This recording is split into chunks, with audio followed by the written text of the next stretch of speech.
don't put this camera on your house. No, it's actually better if you put this camera looking at your house, because it's a solar 2-camera system that can do more if someone decides to check your doors and windows to try and get in.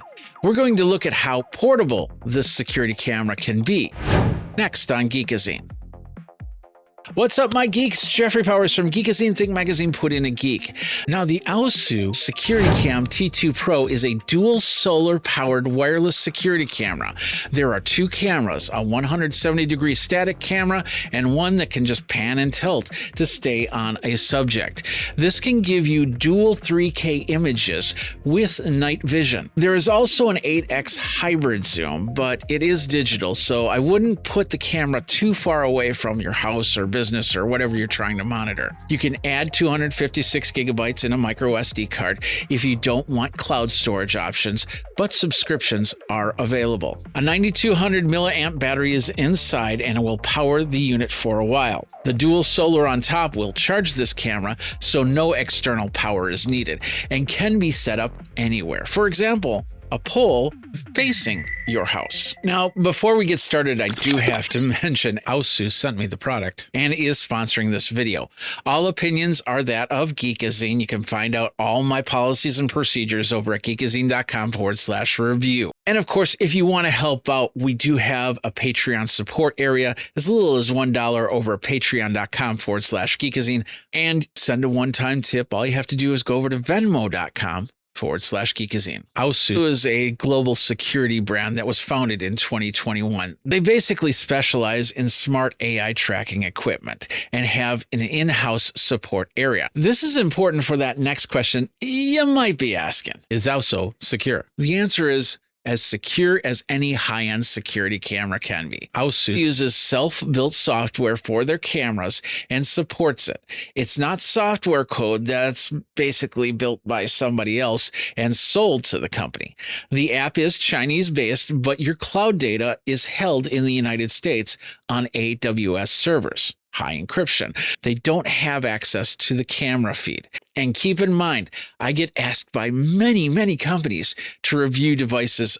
I make it a strict policy to review brands that have a proven track record because your data is involved in this. So with that said, let's unbox this camera and get a first look. I'll then set this up in an area to show you how it works, give you my pros and cons, and send you on your way. Let's start with the unboxing. So here it is, the SolarCam T2 Pro. You can see a lot here. It does work with your Google Home. It will work with your Amazon ecosystem as well.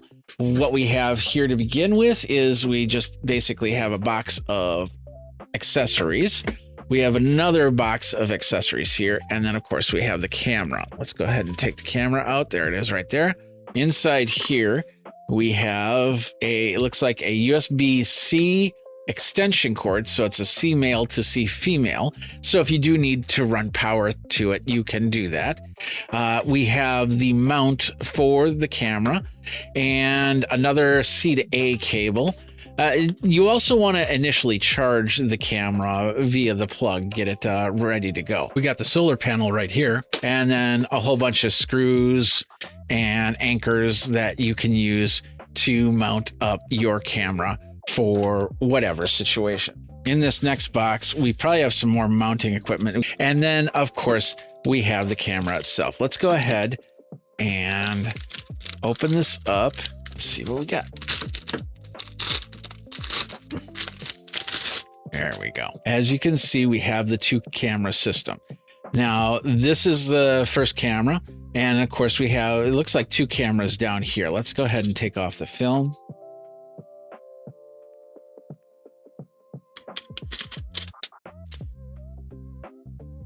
Okay, so we do have a lens right here and a lens right here. This is probably a sensor for any type of AI stuff. We got a light right here, and it looks like we have a couple lights right here. Go to the top. We do have a couple mounting options right there, screw options.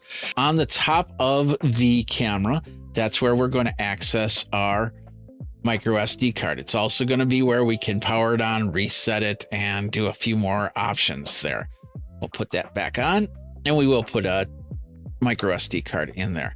On the back, we can pull this out. That's where USB-C can be plugged in. So if you don't want to use the solar panel, you just want to use regular power, you can plug that in. That's where this cable will come into play.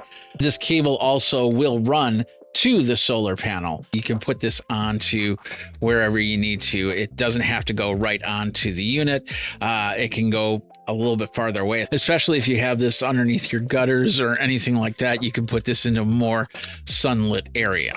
This is an IP65 camera, but you definitely want to seal the area so it doesn't get any water in there. On the bottom here, this is where the speaker is. There is two-way communication, so there are microphones on this. Microphone right there. Up on top looks like we have some sort of status light, but we do have a microphone right there.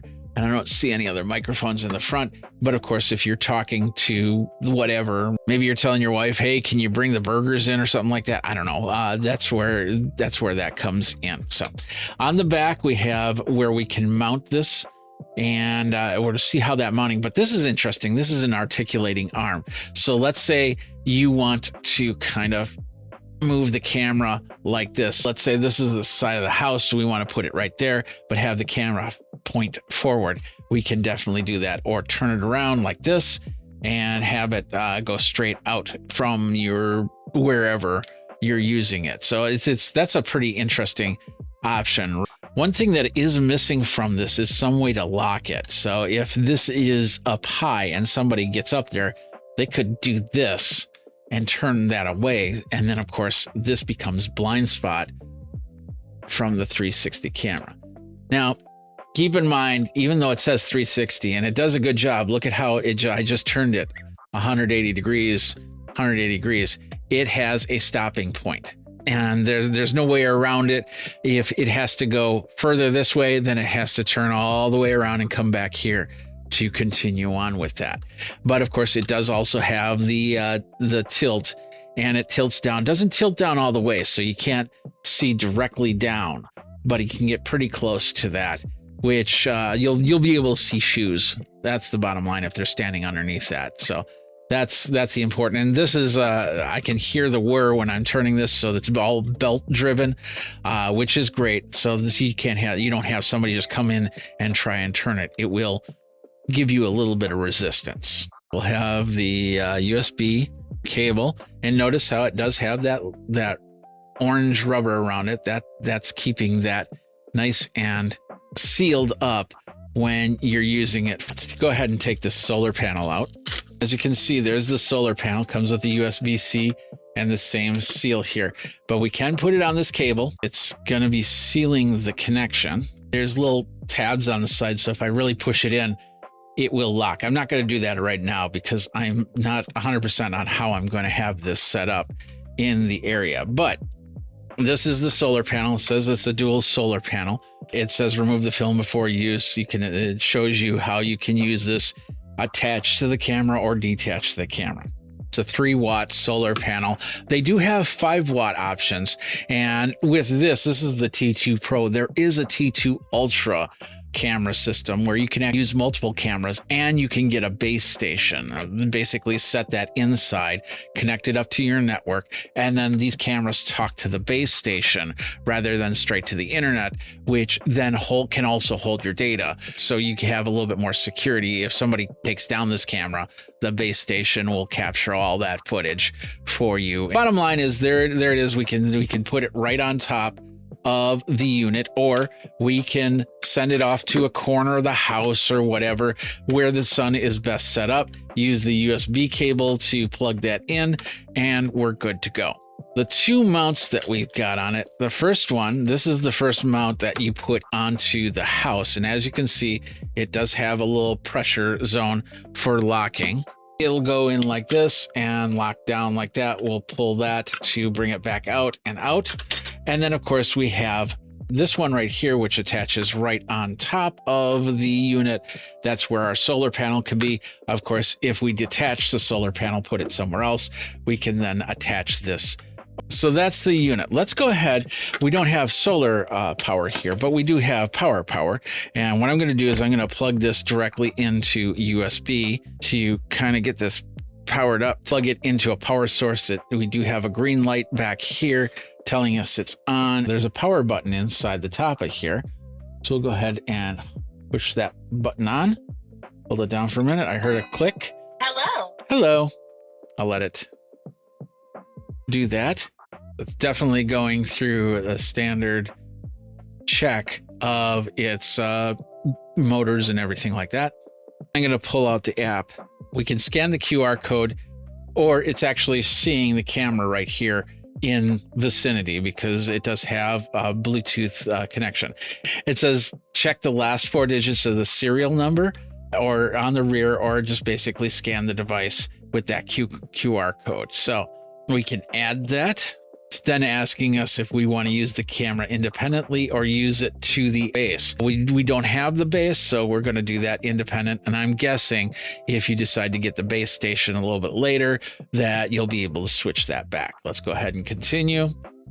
It's asking for Wi-Fi to be connected. It says it has to be 2.4 gigahertz Wi-Fi, which is a little bit disheartening. I'd rather see it at 5 gigahertz because it's got a better range on that, especially if you're putting this outside. You want to have the best range possible. The camera is connecting to your Wi-Fi network. There we go. Take a moment. Please wait for a while. And it's connecting like that. Save settings successfully. Yay. Now we're going through a small little instructional area saying what we're going to see in this. And I think this is it. So we're going to hit that button. It's accessing the channel. And there it is.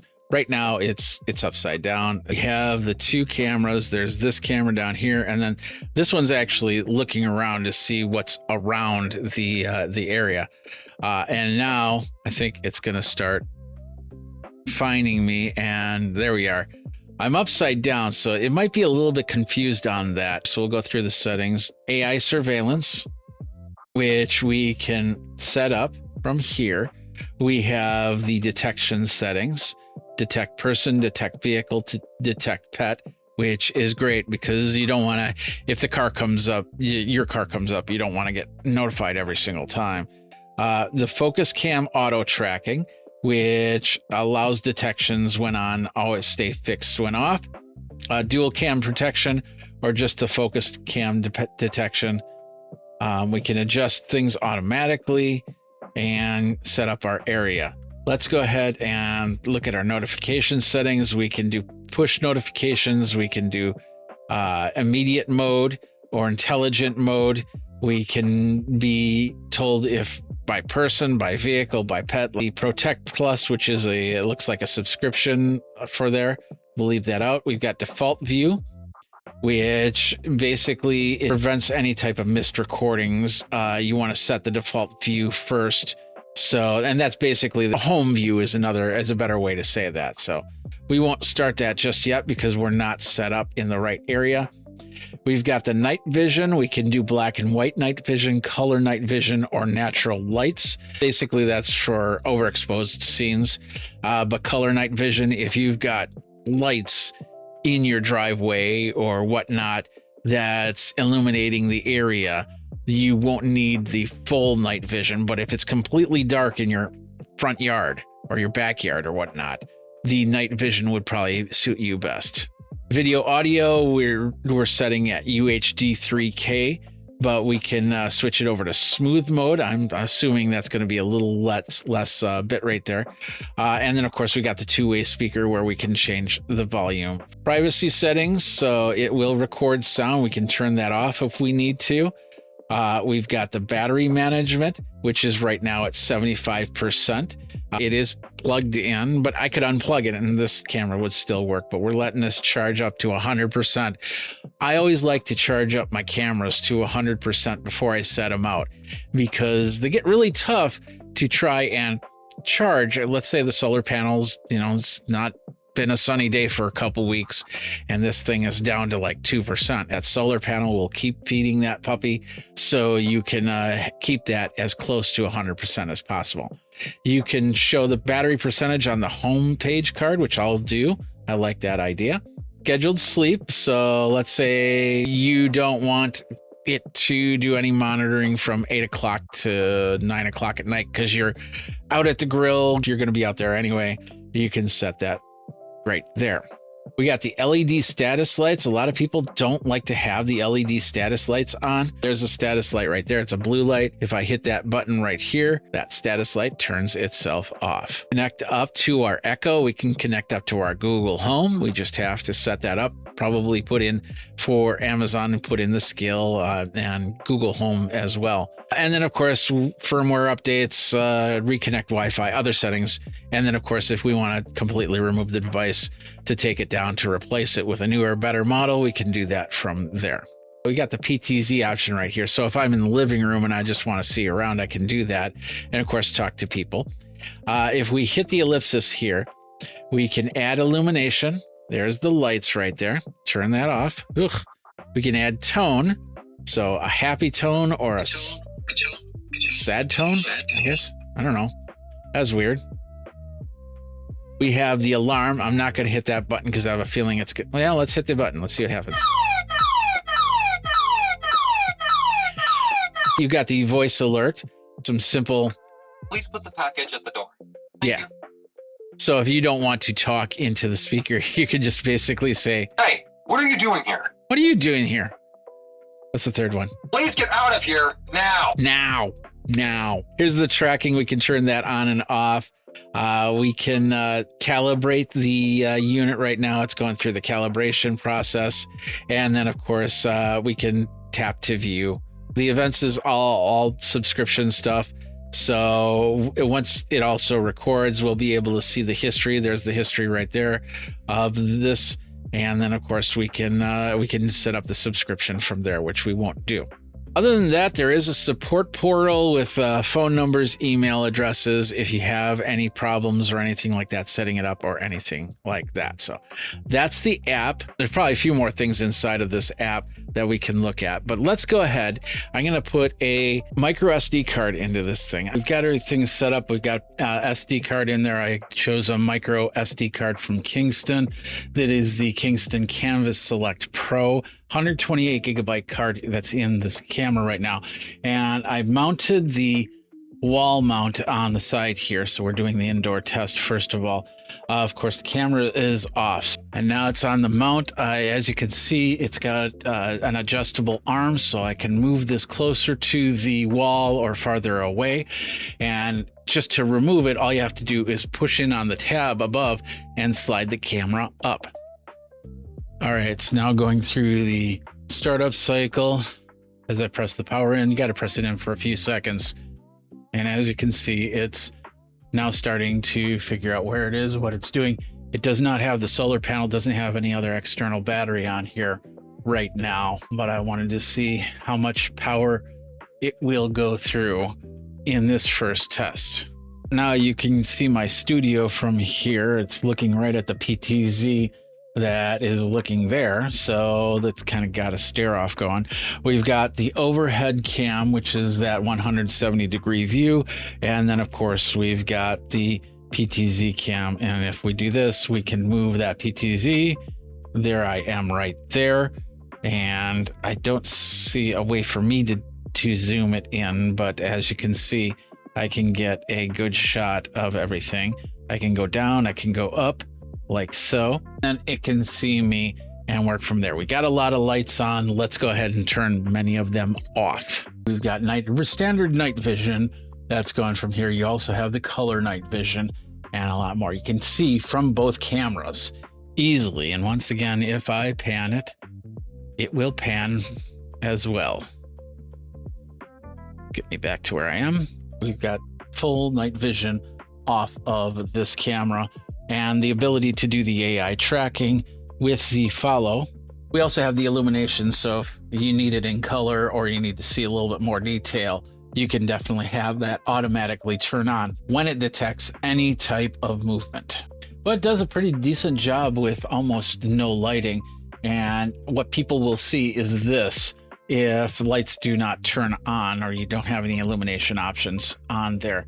We can't turn those off because that's what's doing the night vision for this video. For the most part, that's what people will see in the middle of the night.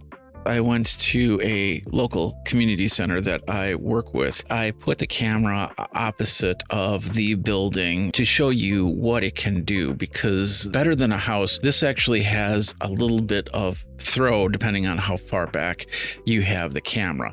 The camera was about 20 feet away from the front of the building. And as you can see here, it captures a lot of data from me being up close to me being far away, the PTZ moving back and forth, and then of course going into night vision mode at the end of the video. This is perfect not only for a house, but also for a business to capture the whole front of the business. If a car passes by, or if somebody is trying out the doors, see if they're locked, capturing that data can help in being alerted to what's going on right now, or finding out what happened the night before. With that said and done, let's take a look at all the pros and cons of this device. There's only a couple main cons that I have. The first one is this articulating arm. If you need to keep this as low as possible, where somebody could actually reach up and grab it, they could turn this thing. Now, you have the 360 camera that does a great job in going the distance on there, but your main 170-degree camera is not going to work. Second issue is I don't like the placement of the power button, the reset button, and the card, because those can be easily taken out. Those could be easily pressed. Once again, if you don't have this thing high up, then somebody can actually turn off the camera. It's harder to pull out the card, but it can be done. But if they do pull out the card, one advantage is the files on the card are not MP4s. They cannot view what's going on with those videos. You have to use the camera through an app to actually view those files. And that comes to my next con, and that is the only way that you can do that is either through the device using a phone, iOS or Android. If you want to connect up using your PC or Mac, you have to download something like BlueStacks to get that Android experience, so you can download the files there, which means another app, then of course trying to figure out how to transfer those files to your main computer. There's also no web app, so you can't go to a URL, an address, and actually see the camera in action or download the videos. It would be nice if they had a PC web app that connects up here. You log in, you get your files, you can view the camera from the computer. If you had 2, 3, 4 cameras like this, you could actually set them up so you could see all 4 cameras like a standard security system has. I don't know how the base will change a lot of those things by adding this to the base, but I would guess that it's the same thing with the base. You still have to go through the app, and the only way to do that is through iOS or Android. Now, of course, there are a lot of pros with this camera. Like, for instance, you can actually set up the camera like this or like this.